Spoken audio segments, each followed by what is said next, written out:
స్వాగతం TDM 24 news కు. యాదాద్రి భువనగిరి జిల్లాకు సంబంధించి ప్రజలకు నాయకులకు విజ్ఞప్తి చేస్తా ఉన్నా. ఏదైతే ప్రజాప్రభుత్వం గౌరవ ముఖ్యమంత్రి రేవంత్ రెడ్డి గారు నేతృత్వంలో ప్రజాప్రభుత్వం ద్వారా అభివృద్ధి సంక్షేమం రెండు కూడా తెలంగాణలో ముందంజలో ఉంచుకుంటూ ఈ ప్రభుత్వం ఈ సంవత్సరం ఆగస్టు 31 నుంచి 2,50,000 కొత్త పెన్షన్లు ఇవ్వాలని ప్రభుత్వం నిర్ణయించినందున ప్రభుత్వం ద్వారా ఈ సంక్షేమ పథకాలు ప్రతి కుటుంబానికి అర్హులందరికీ చెందే విధంగా యాదాద్రి భువనగిరి జిల్లాకు సంబంధించి గ్రామ శాఖ అధ్యక్షులు, గ్రామ సర్పంచులు, గ్రామంలో ఉన్నటువంటి నాయకులు దయచేసి మీరందరూ కూడా మీ గ్రామాలలో 1, 2, 3 రోజులు మార్నింగ్ వాక్ ద్వారా ప్రతి కుటుంబాన్ని సందర్శించి ఆ కుటుంబంలో ఉన్నటువంటి వివరాలను సేకరించి పెన్షన్ కావచ్చు, రేషన్ కార్డు కావచ్చు, ఇందిరమ్మ ఇల్లు కావచ్చు, 200 యూనిట్ల కరెంటు కావచ్చు, ఇవన్నీ ఆ కుటుంబానికి వస్తున్నాయా లేదా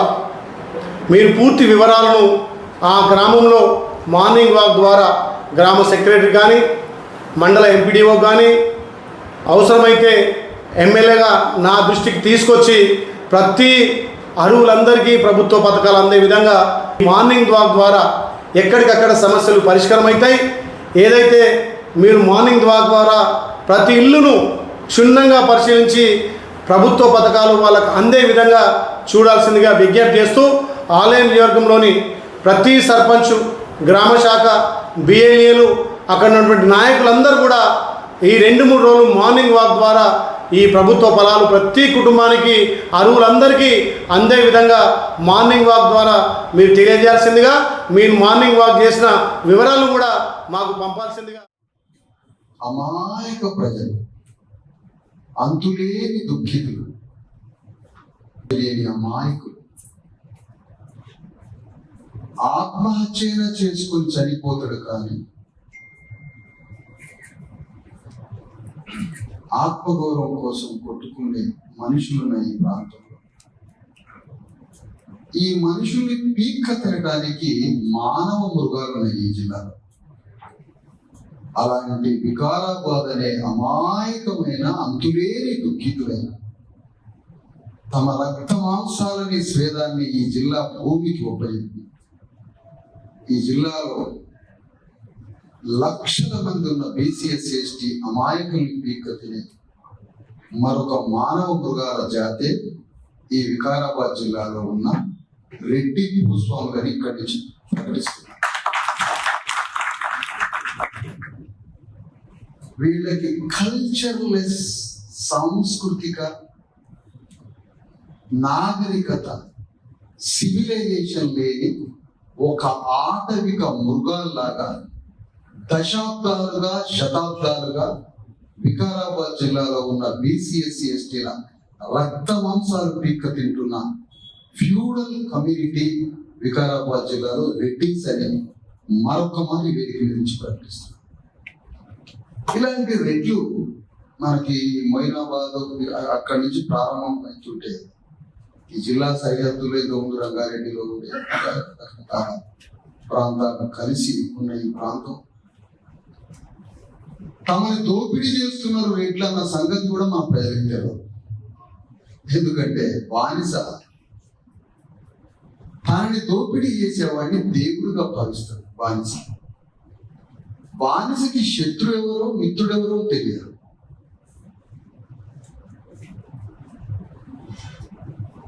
తల్లి పిచ్చిదయ్యి ఉండి బిడ్డకి పొయ్యిలోకి నెడతంటే పొయ్యిలోకి నెట్టి చంపుతున్నా కూడా మళ్ళీ తల్లి దగ్గరికే పోతుంది బిడ్డ.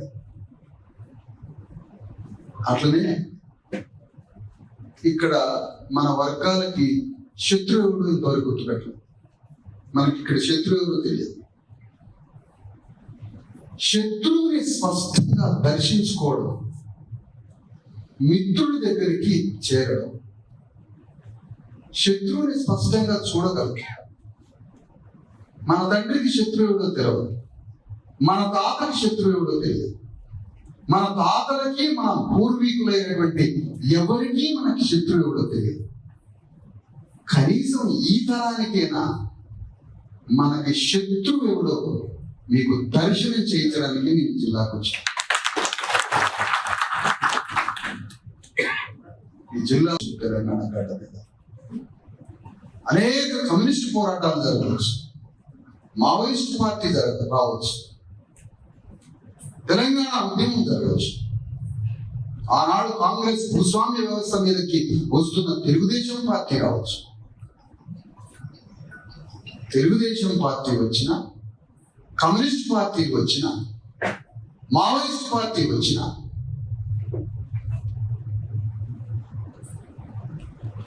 తెలంగాణ ఉద్యమం వచ్చిన, రెడ్ల నాయకత్వం ఎక్కడ చెక్కు చెదరలేదు, సింగిల్కి వచ్చింది. ఈ పార్టీలన్నీ రెడ్డి నాయకత్వాన్ని ఎక్కడైనా కనువంత జరిపిందా? ఇన్ని పార్టీలు వచ్చిన ఈ ప్రశ్నకు నాకు సమాధానం. బీసీసీ ఎస్టీ జేఏసీ యొక్క ఆవిర్భావం యొక్క అవసరం ఏంటంటే, తెలంగాణ గడ్డ మీద ఎన్ని పార్టీలు ఎన్ని వేదికలు వచ్చినా తెలంగాణలో ఏ ఒక్క రాజకీయ పార్టీ ఒక రెడ్డి నాయకత్వాన్ని, ఒక వెలమ నాయకత్వాన్ని, వారి ఆధిపత్యాన్ని ఎక్కడా కూడా అణువంత జరపలేదు, చెక్కు జరగలేదు. మొదటిసారిగా శత్రువు అమెరికాలో లేడు, లేకపోతే శత్రువు బీజేపీ చెప్పినట్టుగా ముస్లింలో లేడు, కమ్యూనిస్టులు చెప్పినట్టుగా శత్రువు అమెరికా క్యాపిటల్స్ లో లేడు, టీఆర్ఎస్ చెప్పినట్టుగా శత్రువు ఆంధ్రాలో లేడు, కాంగ్రెస్ పార్టీ చెప్పినట్టుగా శత్రువు బ్రిటిషోడు కాదు. శత్రువు ఎక్కడో లేడు, మీ గ్రామంలోనే శత్రువు రెడ్డి గారి ఆధిపత్యంలో. ఈ ఒక్క మాట చెప్పడానికే బీసీఎస్సీ ఎస్టీ జేఏసీ పుట్టింది. ఎందుకంటే శత్రువు గ్రామంలోనే ఉన్నాడు అని కాంగ్రెస్ పార్టీ చెప్పదు, శత్రువు గ్రామంలో ఉన్నాడని తెలుగుదేశం పార్టీ చెప్పదు, శత్రువు గ్రామంలోనే ఉన్నాడని కమ్యూనిస్ట్ పార్టీ చెప్పదు, శత్రువు గ్రామంలో ఉన్నాడని బీజేపీ చెప్పారు. Total feudal Reddy Velama feudal కరణం వ్యవస్థ మీ గ్రామంలో బీసీఎస్సీ ఎస్టీల రక్త మాంసాలు చురుకుంటూ అతడే అమెరికా పోయిండు, అతడే ముఖ్యమంత్రి అయ్యాడు, అతడే న్యాయమూర్తి అయ్యాడు, అతడే పారిశ్రామికవేత్త అయ్యాడు, అతడే సమగ్ర సర్వరూపాల్లోకి పోయాడు.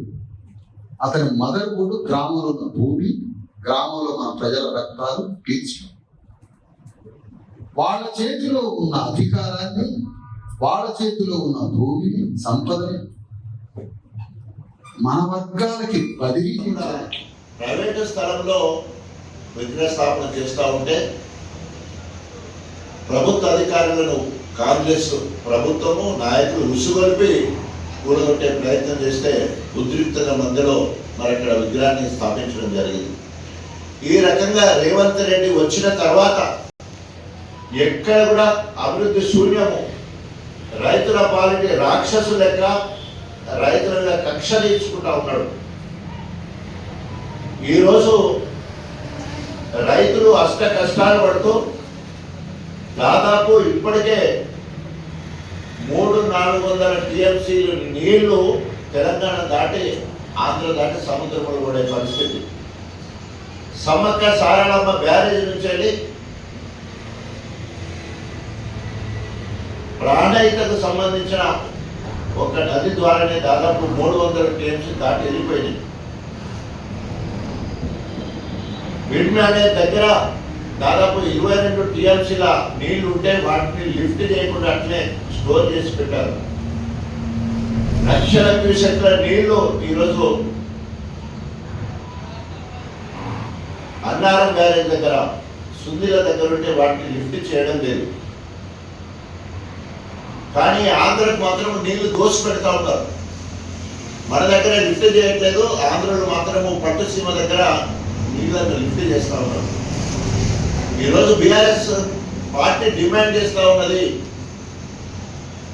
వరుణ దేవుడి కోసము యాగాలు చేయడానికి మేము వ్యతిరేకం కాదు, కానీ సిద్ధంగా ఉన్న మోటార్లను ఆన్ చేయాలని డిమాండ్ చేస్తారు. కాళేశ్వరకు సంబంధించిన అన్ని మోటార్లను వెంటనే ఆన్ చేయాలని చెప్పేసి డిమాండ్ చేస్తున్నాం. ఇప్పటికైనా ఇచ్చిన హామీలు 6 గ్యారంటీలు 400 హామీలను ఈ 15 ఆగస్టు నుంచైనా ప్రారంభించాలని బీఆర్ఎస్ పార్టీ పరంగా డిమాండ్ చేస్తూ ఉన్నాం. TDM 24 కి సబ్స్క్రైబ్ చేసుకోండి. వార్తల కోసం